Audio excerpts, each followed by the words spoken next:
Hello, Pulitzer Opal. Hello, Murray. Good day to you, too. You want how much? Earthed Murray. This is Opal, not the Hope Diamond. Right, the Hope Diamond of Opal. What? I know that it's Australian Opal. Oh, someone else wants to buy it? That's what you say every time. Yes, I know the mine's closed. What do you mean, am I Australian? Do I sound like a bloody Australian, mate? You know I'm a Yank, Murray. That's why you're charging me Yank prices, remember? Well, I gotta go, Murray. The check's in the mail. So I just traded my cow for a handful of magic beans. I'll never even use this stuff. Shit. Well, I did get something good out of that parcel of opal, I guess. How about we take some more of this stuff and just cut it up? The settings are about 15 millimeters. That's about 2/3 of an inch. I want to have a little extra though. I don't want to cut a gem that's too small for the setting.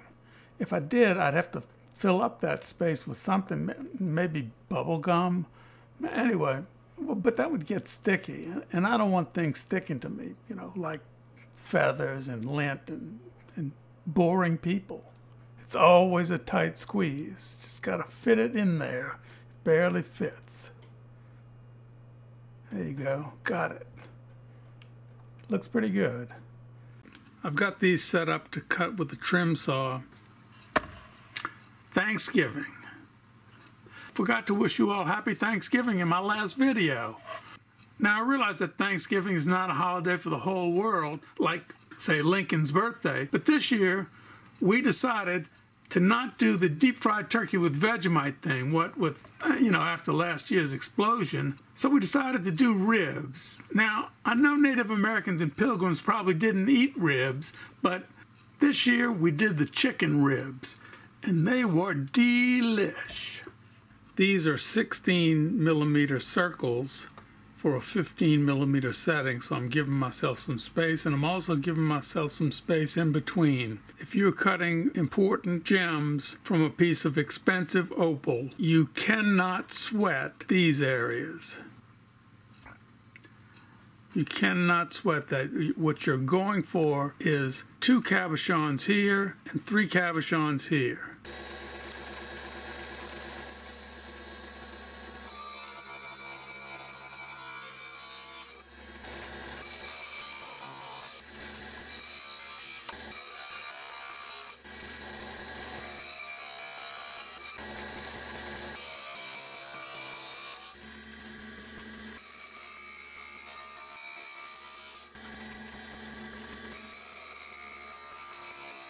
Oh, the humanity. What have I done? I need to glue these back together. Who in the hell makes cufflinks anyway? And shirt studs.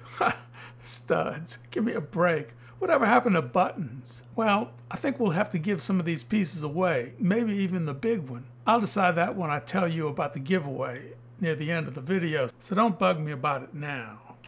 Okay, I've got the 5 that I'm going to use on dop sticks. I have dainty fingers, but these are too small for even me to handle with my hands. The first thing that I need to do is expose the surface. This is great opal with very little sand, but I have to see that surface before I can do any serious shaping. I think that would be the best way forward with these. Does anybody disagree? How's that, Sheila? My name is Sheila, and I'm an opalholic. So the goal here is just to expose the surface. I'm not trying to do anything heroic like I usually do. I'm just getting the sand off. Simple sand for a simple opal guy. Got it? Okay, we see the surface and they look good. I've redrawn the cutting outlines. I didn't want to bore you by showing you those annoying templates again. Now I'm grinding to get rough outlines. Whenever you're making a calibrated stone, one that has to be a precise size, you have to stay a little bit outside the lines. And that's easy for me because outside of the lines is where I live. I was just saying that to make me sound tough. I'm not so tough, dog. Well, this is about Christmas. Christmas was a few days ago, and so Merry Christmas. Now, you don't necessarily have to be Christian to like Christmas. There are lots of fun things, like Santa. I mean, he's one jolly old fuck. And that poem about his reindeer, it's so great. He whistled and shouted and called them by name. Now Basher, now Dander, now Rancid and Nixon. On Vomit, on Putrid, on Comma and Shitson. Isn't that a great poem? Great for that Christmas, New Year's spirit. Well, I'd say our rough outlines are looking pretty smooth, don't you think? Now this is the tough part, getting these stones to fit perfectly in these little bezel mounts. You can see someone has drilled into there just a little bit, but I can't imagine what kind of idiot would have done that. 14 karat gold, and we've got this unimpressive lapis inlay.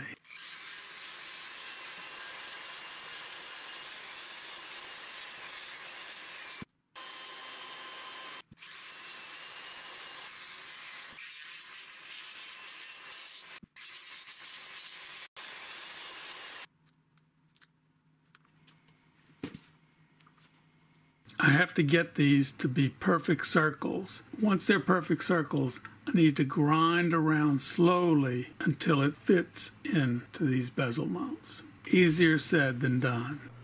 I'm going to be working on the backs of the cabochons, narrowing them down so they will fit into the settings.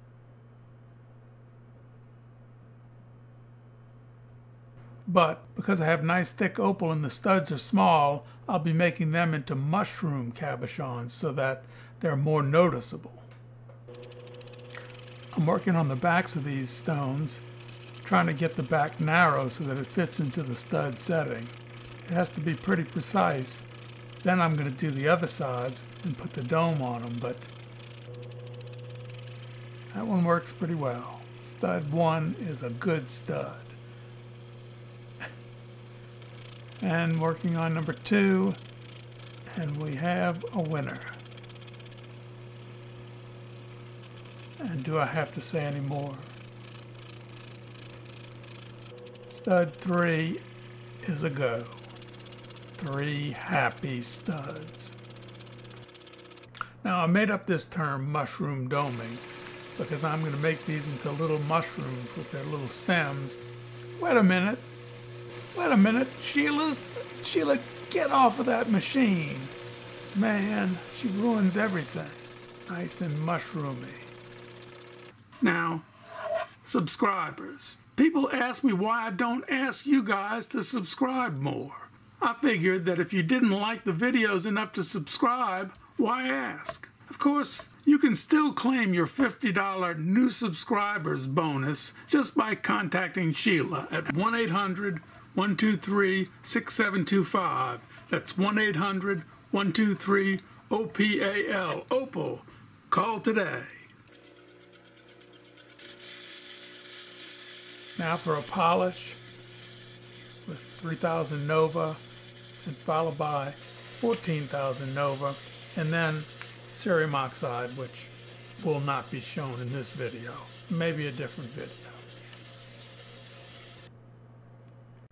Now I've already done the backs of these cufflink stones, so I'm going to very carefully grind until I have the top of the stones exactly the same size as the opening of the settings. Now don't worry, these are in the hands of a real master. He won't screw this up. You'll see. Look at that. He lucked out. I mean, he did his usual job and got him pretty close.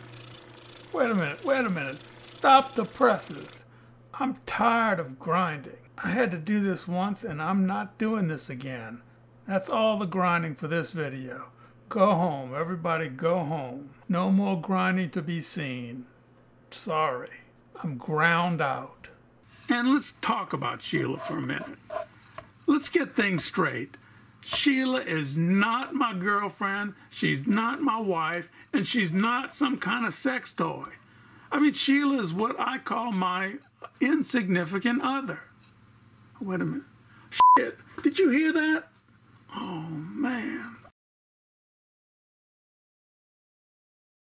I guess I'll call this a success. I mean, if you call using $1 million worth of opal to make something that may be worn only once a year a success. The cufflinks each came in at about 7.9 carats, and the studs each came in at about 2.5 carats. Now, if I throw these out the window, do you think we'll get a beanstalk out there? Well, I guess for this kind of money, we can build our own beanstalk, right? Right. Okay, one last topic. A while back, we discussed how I would like to be addressed. And, well, some people missed that discussion. It doesn't matter. But do you really need to call me dog? I mean, I like dogs and all, but dog? Well, okay. It's all right with me. I mean, but it's Colonel Dog to you. Got it? End of rant. The winner of Jelly Bean, the 2.54 carat opal, is Rowena Vanderheiden.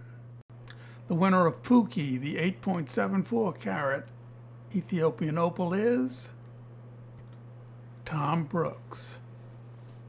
The winner of the 13.48 carat honeycomb opal named Scarlet is Sarah Fisher. Okay, the giveaway this week, we're going to give away a 1.1, a 1.0, a 1.3, and a 2.3 piece of really fine crystal opal. To enter, just leave a comment about something that you think is important. Continued experimentation with the Baltic Abrasive lapidary wheels is going great. They work extremely well with water. We'll keep using them. I'll see you next time. Now, I don't wear jewelry myself other than my wedding ring and my father's kangaroo ring. I went to a wedding in October and I had to wear a tuxedo, and I realized too late that I really should have had some opal cufflinks and those little things that you wear to hold your shirt together. Normal people wear buttons, but for some reason, when people put on tuxedos, they get a little crazy and they use little, usually metal studs. They call them studs. Studs.